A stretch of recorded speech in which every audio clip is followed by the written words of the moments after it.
শুধু ধর্মীয় আচার কিংবা অনুষ্ঠানের মধ্যে আবদ্ধ নয়।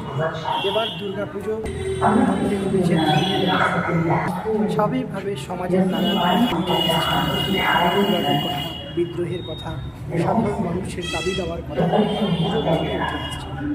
তেমনই এবার কলকাতার বেশ কয়েকটি পুজো বিশেষভাবে নজর কাড়ে। এই পুজোগুলোর মধ্যে অন্যতম বেহালা ফ্রেন্ডস ক্লাব। বেহালা ফ্রেন্ডস ক্লাবের পুজোয় দেখানো হয়েছে 1943 সালের মহত্ব। একই সঙ্গে ফিলিস্তিন বা গাজা অঞ্চলে যে ধর্মযুদ্ধ চলছে সে বিষয়টিও ফুটে উঠেছে তাদের সেখানে ইসরায়েলের শত শত মানুষ মারা যাচ্ছে, হাজার হাজার শিশু নারী অসহায়ভাবে মারা যাচ্ছে, তাদের চিকিৎসার বন্দোবস্ত নেই। একইভাবে 1943 সালে বাংলা জুড়ে মন্বন্তর দেখা দিয়েছিল।